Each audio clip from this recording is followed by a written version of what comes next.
Hello, everyone, and a very warm welcome to you. My name is Amna, and I am so delighted you're here with me today. Have you ever stopped to marvel at the simple act of picking up a cup of coffee, or the effortless way we stand up from a chair? These movements feel so natural, so automatic, that we rarely think about the incredible science happening just beneath the surface. Well, today we are going to pull back that curtain. We are going to explore the fundamental principles of mechanics, the elegant physics that governs every single movement we make. It might sound complex, but I promise you, it's a beautiful story about how our bodies work, and I can't wait to share it with you.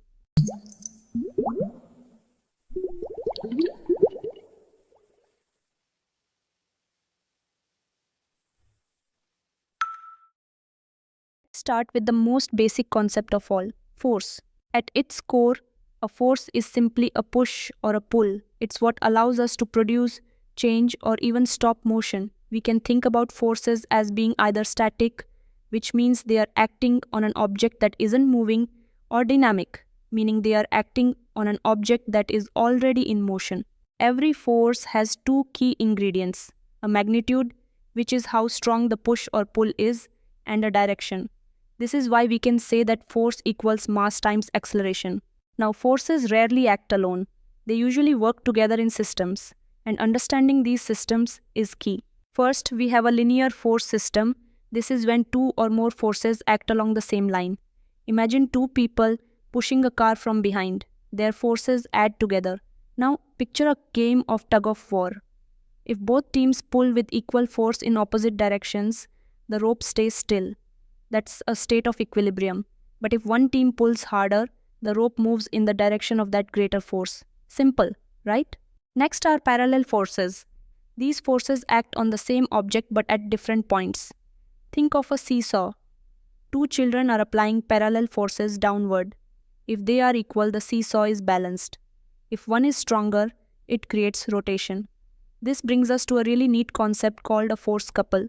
This is when two equal parallel forces act in opposite directions, causing pure rotation.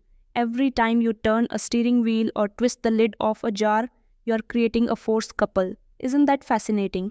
Finally, we have concurrent forces. This is when multiple forces act on a single point but pull from different directions. The object will move somewhere in between those forces in a direction that represents their combined effect. These ideas were brilliantly described by Sir Isaac Newton in his three laws of motion. First is the law of inertia. An object at rest will stay at rest, and an object in motion will stay in motion, unless an outside force acts on it. A book won't move off a table by itself. The second is the law of acceleration. It states that the acceleration of an object is directly related to the force applied to it. The harder you push something, the faster it accelerates. It also says acceleration is inversely related to mass. It's much easier to push an empty shopping cart than a full one. And third, the law of action-reaction. For every action, there is an equal and opposite reaction. When you push against a wall, the wall is technically pushing back on you with the same amount of force. Now let's connect these forces to our own bodies. How do we stay upright? It all comes down to stability and equilibrium. Every object, including our body, has a center of gravity. This is an imaginary point where the entire mass of the object is concentrated. In a person standing perfectly still, it's located around our lower back. But what's amazing is that this point moves every single time we shift our position.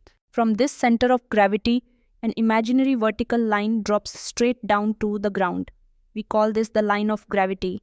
This line falls into our base of support, which is the area under our body that includes all points of contact with the ground. For a standing person, it's the area of and between your feet. An object's stability is its ability to resist being moved. We can become more stable by doing three things: lowering our center of gravity, widening our base of support, and making sure our line of gravity stays within that base. This is why lying down is our most stable position. Our center of gravity is at its lowest, and our base of support is at its largest. When all forces acting on an object are perfectly balanced, we say it's in a state of equilibrium. There are three types. Stable equilibrium is like a book lying flat on a table. If you tilt it, it falls right back to its original position. Unstable equilibrium is like trying to balance a pen on its tip. The slightest nudge and it topples over to find a new, more stable position. And finally, there's neutral equilibrium, like a ball on a flat floor. You can roll it anywhere and it will happily stay in its new spot because its center of gravity never changes. So, how do we actually create movement? Our bodies use two main types of motion. The first is translatory motion, where all parts of an object move the same distance in the same direction at the same time. This can be in a straight line or a curved one. The second, and more common in our bodies, is rotatory motion. This is when an object moves around a fixed axis. Think of your forearm bending at the elbow. Your hand moves much faster and further than your elbow, but both move through the same angle. These movements happen in specific planes and around specific axes. Imagine three invisible sheets of glass passing through your body. The sagittal plane divides you into right and left halves. Movements in this plane are forward and backward, like flexion and extension, and they rotate around a frontal axis. The frontal plane divides you into front and back halves. Movements here are side to side, like abduction and adduction, and they rotate around a sagittal axis. And the transverse plane divides you into top and bottom halves. Rotational movements like twisting your torso happen in this plane around a vertical axis. And here's where the science becomes truly elegant. Our bodies are systems of levers. A lever is just a rigid bar, our bones, that rotates around a fixed point, the fulcrum, our joints. Muscles provide the effort force to overcome a resistance, like the weight of an object you are lifting. There are three classes of levers. A first-class lever has the fulcrum in the middle, between the effort and resistance, just like a seesaw. Nodding your head is a great example. A second-class lever has the resistance in the middle. Think of a wheelbarrow. The wheel is the fulcrum, the load is the resistance, and you provide the effort at the handles. Rising up onto your toes is a perfect biological example. These levers are built for strength. The most common lever in our bodies is the third-class lever, where the effort is applied between the fulcrum and the resistance.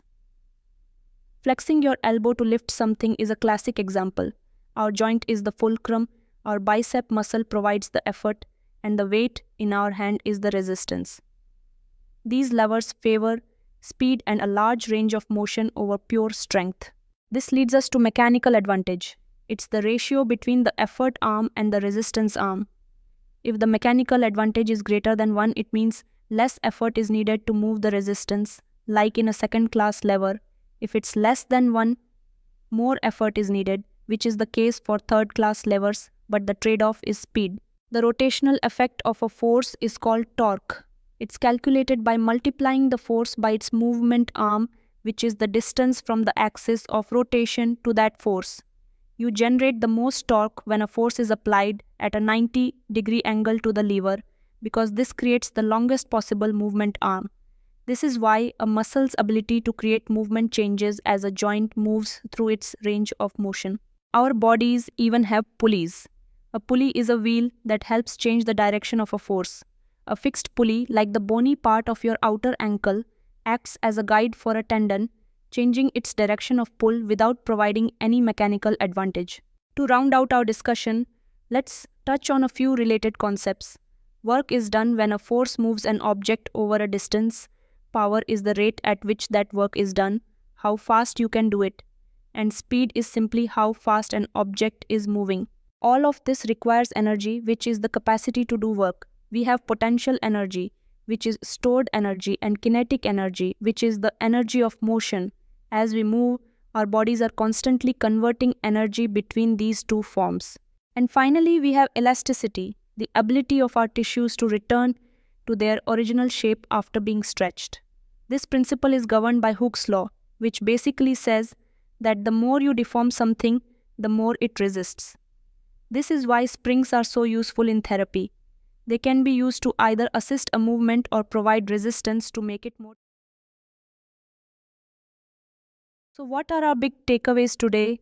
We've learned that force is a simple push or pull, that our stability depends on our center of gravity and base of support, and that our bodies are an incredible system of levers and pulleys designed for both strength and speed. We've covered so many beautiful concepts, and I hope you feel a little more connected to the amazing machine that is your body. I'd absolutely love to hear from you. What part of this was the most surprising or fascinating to you? Do you have any questions at all? Don't be shy. Let's chat about it in the comments below. I'll be there to answer them. Thank you so much for joining me today. Take wonderful care and bye for now.